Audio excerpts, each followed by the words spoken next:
كلام زخبركم تغطاتلتي ادمونا تي في اكس ترغم يكنيكم نيلو مزدا لنا وتنتاني زينا حزنا لكم مسينا لنا سنة مكتتال كونا لكم إنا تمننا شير لايكن سبسكرايبرن كتكبرونا بأخبرات معدم ሚኒስትሪ ዜና ኤርትራ ንዞባዊ ሰላምን ኣህጉራዊ ሕግን ንሓደጋ ዘቃልዕ ዕንደራ ዝበሎ ተግባራት ስርዓት ብልጽግና መግለጺ ሂቡ።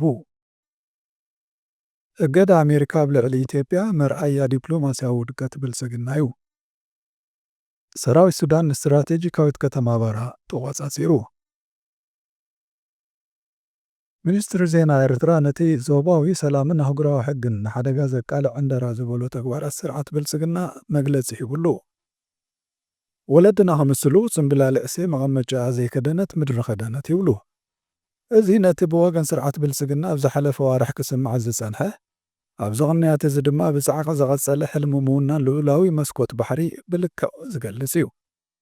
እዚ ብላዕለዎት ሰበስልጣን ካድረታት ዕሱባት ነጠፍቲ ማሕበራዊ መራኸቢታትን ካልኦት ኣካላትን ብመንገዲ ማዕከናት ዜና መደረታት ድግሳት ካልእ ኣጋጣሚታትን ዝዳጋገም ዘሎ ጽዑቕ ዜናዊ ዘመተ ነቲ ዘይሕጋውን ሃዋኽን እከይ ኣጀንዳ ሕጋዊ ሃገራዊ ባህጊ ንምምሳል ዝግበር ምውስዋስ እዩ።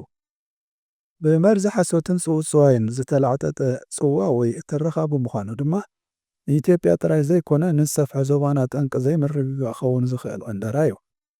ሰበስልጣን ብልጽግና ሕሉፍ ሓሊፎም ነቲ ብዓለቕን ምጉዕሳጽን ኣህጉራዊ ሕግን ከምኡውን ብተህዲድን ሓይልን ንዘመናት ክሰምር ዘይከኣለን ተኸታተልቲ ወለዶታት ኢትዮጵያ ዝበልዐን ሕልሚ ምውናን ዜናት ካብ መስኮት ባሕሪ ከም ተፈጥሮኣውን ዘይተረፍን ገይሮም ብጉራ ክዛረቡ ይስምዑ ኣለዉ። እንተኾነ ብዲፕሎማሲ እንተዘይኮነ ብሓይሊ ክሳብ ምባል እውን በፂሖም እዮም።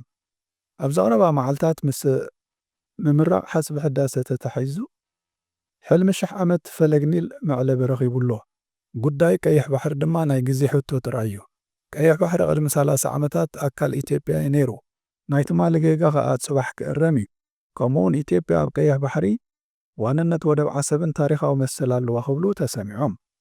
ካባ ጂኦፖለቲካዊ ቁማር ተጐልቢቦም ነዚ ዓጀውጀው እዚ ርትዓዊ ሃገራዊ ፖሊሲ ንምምሳሉ ኸኣ ብጽዑቕን ሰፊሕን ሸፈነ ማዕከናት ዜና ዝተሰንዐ ፃዕርታት ከካይዱ ቐኒዮም ኣለዉ።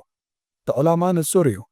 ነዚ ሓደገኛ ዓንደራ ተቐባልነት ንምርካብ ነቲ ዘይንቡር ንቡር ንምምሳል ከምኡውን ነቲ ዘይሕጋዊ ጉዳይ ግዝኣታዊ እጀተ ሕጋዊ መልክዕ ንምትሓዝ እዩ። እዞም ቅንጣብ ሕንከት ዘይብሎም ሰበስልጣን ንዝፈጥርዎ ጽክዋ ወይ ትረኻ ንምርጓድ ነቲ ዝጸልመተ ምዕራፍ ዘመናዊ ታሪኽ ናይ ዞባ ዝኾነ እዋን ምልሓቕ ወይ ኣኔክሴሽን ክጠቕሱ ይስምዑ እዮም። ነዚ ዘይሕጋዊ ተግባር ግናይን ሕሉፉን ብምግናኑን ታሪኽ ክጥምዝዙ ጥራይ ዘይኮነ ነቲ ዓንድታት ዞባዊ ምርጋእ ዝኾነ መትከላት ልኡላውነትን ኣህጉራዊ ሕግን ንምጉዕስሳስ ክመጣጠሩ ይረኣዩ። ነዚ ዘይሕጋዊ ተግባራት ምልሕቕ ዝግበር ውደሳ ድማ ካብ ምርኻስ ፖለቲካ ሓሊፉ ካልእ ትርጉም ክወሃቦ ዝኽእል ኣይኮነን። ንቑልዕ ወራር ሕጋውነት ንምልባስ ዝደናደን ንኢትዮጵያን ጎረባብታን ከቢድ ሳዕቤን ዘለዎ ክሰገር ዘይግቡእ ቀይሕ መብራህቲ እዩ። ህሉው ኩነታትን ኩንነትን ኢትዮጵያ ኣብ ግምት ምስ ዝኣቱ ዕንደራ ሰበስልጣን ብልጽግና ዝያዳ ተሓሳሳቢ ይኸውን። ቁጠባ ናይቲ ሃገር ብዘይ ግዳማዊ ትካቦ ወይ መግደፍ ኣህጉራዊ ማዕከን ገንዘብ ዓለማዊ ባንክን ካልኦት ጠጠው ክብል ዘይክእል ኣብ ርእሲ ምዃኑ ክብሪ መነባብሮ ድማ ብደረጃ ዓለም ካብቶም ዝለዓለ እዩ። በብኸባቢኡ ዝተላዕለን ናብ ኣሰ ዝመጽእ ዘሎ ውሽጣዊ ግጭታትን ጠንቂ ቅዝፈት ምምዝባል ዕንወትን ድኽነትን ኮይኑ ኣሎ። ኣብ ከምዚ ዝኣመሰለ ኩነታት ስርዓት ብልጽግና ቀንዲ ኣተኩሩ ኣብ ዝቕልውላዋት እዚ ብምግባር ንምፍዋሱ ኣብ ክንዲ ዝሰርሕ ነቲ መርዛም መብፅዓ ልኡላዊ መስኮት ባሕሪ ኣብ መግዋሕ ተሰኒዱ ምርኣይ ምስቲ ዓበይቲ ዋዕላታት ብምእንጋድ ጽቡቕ ኣለና ዝብል መልእኽቲ ንምትሕልላኽ ዝገብሮ ተዋስኦታት ተደሚሩ ኣተኩሮ ንምጥምዛዝ ዘካይዶ ፈተነ ህድማን ዕድሚት ጥራይ እዩ። እዚ ድማ መርኣያ ናይቲ ደገፍ ህዝቢ ዘይብሎም መራሕቲ ንውሽጣዊ ጉዳያት ብምስምሳት ግዳማዊ ስግኣት ብምጉልባብ ንኽብሪ ሰንደቕን ዕሰል ብዝብል ታኳ ደገፍ ንምርካብ ኣብ ናይ መወዳእታ ሰዓት ዝገብሮ ከንቱ ፈንጠርጠር እዩ። ኣብዚ ደጊምካ ክንጽር ዘለዎ ኤርትራ ምስ ጎረባብቲ ሃገራት ክትሓባበር ጸገም ከም ዘይብላ ብግቡእ ቅጥዕታት ዝትግበርን ስምምዓት ንኽህሉ ብዘይ ምስልካይ ክትሰርሕ ሰኒሓ ኣላ። ይኹን እምበር ሓቀኛ ምትሕግጋዝ ብበይናዊ ዕንደራን ዘይሕጋዊ ተግባራትን ዘይኮነ ብምክብባር ሕጋዊ ንጹርነትን ሓባራዊ መብጽዓ ምርግጋእን ጥራይ እዩ ክረጋገጽ ዝኽእል። ኢትዮጵያ ትኽተሎ ዘላ ብሓይሊ ዘይናድካ ምውናን ናይ ምድላይ ስትራቴጂ ከነዶባታ ዝኸይድ ሓደገኛ ክስተት እዩ። ብቕልውለዋ ክትሕመስ ዝጸንሐ ተነቃፊ ዞባ ንኻልእ ሓደጋ ዘቃልዕ ኣብ መንጎ ሃገራት እዚ ዞባ ዘይምትእምማን ዘስፍን ከምኡውን ዕድላት ምርግጋእን ምትሕግጋዝን ዘማህምን እዩ። ስለ ዝኾነ ድሮ ብተግባራት ኢትዮጵያ ምትእምማን ዘጥፍኣ ጎረባብታ ንዘይሕጋውን ዘይክውንነታውን ቁሙሕ ከሳስያ ትጽቢት ክግበረለን ኣይከለን። ሳዕቤኑ ከቢድ ከም ዝኸውን ብዕቡኡ ዝተፈልጠ ስለ ዝኾነ እዚ ብቐንዱ ናብ ልኡላውነት ግዝኣታዊ ሓድነትን ኤርትራ ዘነጻጸረ ሓደገኛን ዘይሓላፍነታውን ስግኣታት ንሃናጺ ውዕል ኣፍሪካዊ ሕብረት ቻርተር ሕቡራት ሃገራት ከምኡውን ንቐንዲ መትከላት ሃገራዊ ሕጊ ዝጥሕስ እዩ። ነዚ ጽዋዚ ሕጋውነት መሃኮነ ምጽዋር ወይ ዕሽሽ ምባል ንልኡላዊ መሰላት ኤርትራ ዘናሹ ጥራይ ዘይኮነ ነቲ ግጭታት ንምክልኻል ኣህጉራዊ ማሕበረሰብ ዝምርኮሰሉ መጻውር ዘማህምን እዩ። ኣብ መወዳእታ ልኡላዊ መስኮት ባሕሪ ናይ ምውናን መርዛም ኣጀንዳ ብልጽግና ሓላፍነት ዝጎደሎን ዘላቕነት ኣልቦን እዩ። ሓደገኛ ድብልቕ ታሪኻዊ ጥምዘዛ ቁጠባዊ ዘይተገዳስነትን ኮነኢልካ ዝግበር ምስሓት ኣንፈትን እዩ። መራሕቲ ብልጽግና ኣብ ክንዲ ብዋጋ ዞባዊ ሰላም ፖለቲካዊ ህላኦም ንምርጋጽ ምቁማር ነቲ በብኸባቢኡ ተወሊዑ ዘሎ ዘቤታዊ ግጭታትን ንሱ ዘስዕቦ ቅልውለዋትን ፍታሕ ንምንዳይ ውሽጣዊ ርግኣትን ቁጠባዊ ሕውየትን ብምርጋጽ ህዝባዊ እምነት ንምርካብ ክስዕር እዩ ዝግባእ። ንስለ ድሕነትን ሰላምን ዞባና እምበር እዚ ዘይሓላፍነታዊ ዕንደራ ክንጸግን መግትእ ክግበረሉን ይግባእ ኢሉ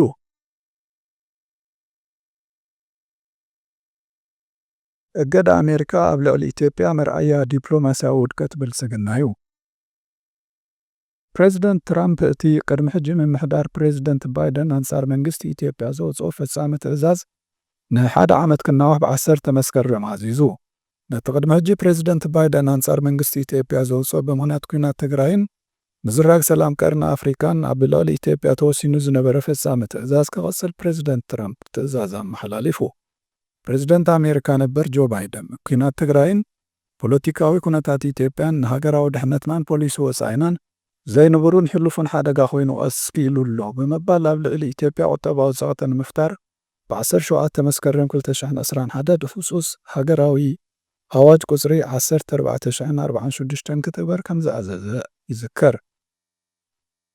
ዲፕሎማስያዊ ኣካይዳ ፕሬዚደንት ትራምፕ ዋላ እኳ ምስ ከም ኤርትራ ዝኣመሰለ ሃገራት ካብቲ ምምሕዳር ጆ ባይደን ዝኽተሎ ዝነበረ ኣካይዳ ተመሓይሹ እንተተባህለ ኣብ ልዕሊታ ብብልጽግና ትዝወር ኢትዮጵያ ግን ብምምሕዳር ባይደን ዝወረደ ኣገዳ ምምሕዳር ትራምፕ ክቕጽል ወሲኑ ኣሎ። ቅድሚ 4 ዓመታት መንግስቲ ኢትዮጵያ መንግስቲ ኤርትራ ናብ ክልል ትግራይ ሰራዊቶም ብምኽታት ንዞባ ቀርኒ ኣፍሪካን ንሃገራዊ ድሕነት ኣሜሪካን ስጋኣት ኣብ ዝኾነ ተግባራት ተዋፊሮም ሰራዊት ኤርትራ ካብ ክልል ትግራይ ኣይወሰን መትሓዝ ሰብኣዊ መሰላት ኣብ ኣተሓሳሳቢ ኩነታት ይርከብ ብዝብል ክሲ ፕሬዚደንት ጆ ባይደን ዓሚ ኣብዚ ወርሒ እዚ ኣብ ልዕሊ ሰበስልጣን ኢትዮጵያ ፍሉይ እገዳ ክግበር ትእዛዝ ኣመሓላሊፉ። ነዚ ትእዛዝ እቲ ስዒቡ ዝወፀ ናይ ፈጻሚ ትእዛዝ ናይ እገዳ ዝርዝር ካብቲ ዝውሃብ ዝነበረ ሰብኣዊ ሓገዛት ወፃኢ ንኣግዋ ሓዊስካ ወታደራውን ቁጠባውን እገዳታት ተበይኑ። ኣብ ልዕሊ ሰበስልጣን ስርዓት ብልጽግናውን ናይ ጉዕዞን ካልእ እገዳን ተበይኑ ምንባሩ ዝዝከር እዩ። መብዛሕትኡ ናይ ጆ ባይደን ውሳነታት ኣብ ምስራዝን ምፉኻስን ዝርከብ ዶናልድ ትራምፕ ኣብ ልዕሊ ኢትዮጵያ ግን ከምኡ ክገብር ኣይከኣለን።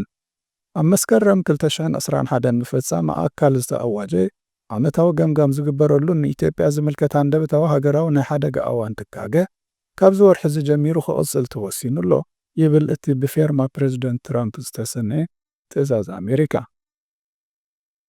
ዶናልድ ትራምፕ ንመብዛሕትኡ ውሳነታት ጆ ባይደን ምስራዙ ዝፍለጥ ኮይኑ ምስ ኤርትራ ዘለና ዝምድና ከነመሓይሽና ምባሉን ኣብ ዝሓለፈ ቀረባ እዋን ንፕሬዚደንት ኢሳያስ ኣፈወርቂ ደብዳቤ ጽሒፉሉ ምንባሩን ይዝከር።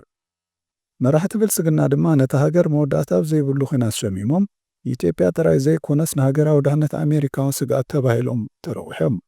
ኣብ ቅድሚ ኣሜሪካ ዝፈረሙ ውዕል ፕሪቶርያ ከተግብሩ ዘይምኽኣሎምን ንክልል ኣምሓራ ሓዊስካ ኣብ ካልእ ቦታታት ሃገር ካልእ ኩናት ብምውላዕ ምስ መንግስቲ ኤርትራ ዝኣተውዎ ምትፍናንን ዘሂ ምርግጋእ ውሽጣዊ ፖለቲካኦምን መርኣያ ዲፕሎማስያዊ ውድቀት ምዃኑ ይንገር። እዚ ውሳነ እዚ ኣብ 2021 ድሕሪ ምውሳኑ ኣብቲ እዋን ዝነበሩ ከም በዓል ደመቀ መኮንን ዝኣመሰሉ ሰበስልጣን ብልጽግና ዋላ ካብ ቪዛ እንተተኣገድና ካብ ናይ ብልጽግና ኣንፈትና ዝእግደና ግን የለን ብምባል ነቲ ዝነበረ ኩናት የዳምቑ ነይሮም። ቀዳማይ ሚኒስትር ኣብይ ኣሕመድ ድማ ነቲ ኩናት ደው ኣቢልኩም ናብ ማኣዲ ሰላም ምጽኡ ዝበልዑ ሃገራት ጣልቃ ኣይትእትዋና ምባሉ ዝዝከር ኮይኑ ፕሬዚደንት ኣሜሪካ ዶናልድ ትራምፕ ብሃገራዊ ህጹጽ ምላሽ ዓንቀጽ 202 እቲ እገዳ ክሳብ ንመወዳእታ መስከረም ክቕጽል ፈሪሙሎ። እቲ እዛዝ ኣብ መዝገብ ፌደራል ተሓቲሙ ናብ ኮንግረስ ኣሜሪካ ክመሓላለፍ እዩ።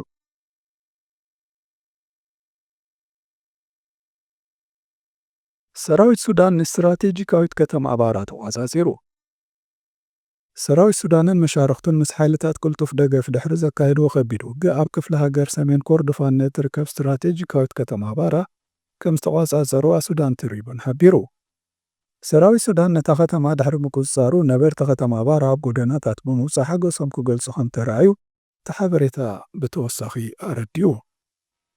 ኣፈኛ ሰራዊት ሱዳን እቲ እንቅስቃስ ኣካል ናይቲ ዝካየድ ዘሎ ኩናት ሃገራዊ ክብሪ ምዃኑ ገሊጹ።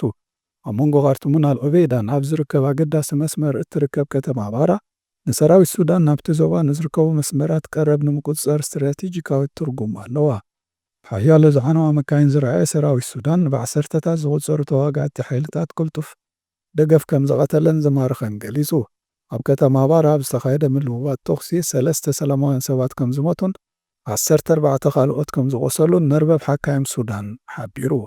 ካብ ደቡብ ሱዳን ዝመጹ ንሓይልታት ቅልጡፍ ደገፍ ዝድግፉ ዕሱባት ንከተማ ኣባራ ተቆጻጺሮም ኣብ ዝነበሩሉ እዋን ዘምታን ካልኦት ዝተፈላለዩ ገበናትን ይፍጽሙ ብምንባሮም ብዙሓት ስድራቤታት ካብ ኣልዑቤይዳ ከም ዝተባዛበሉ ነበርቲ ይኸሱ።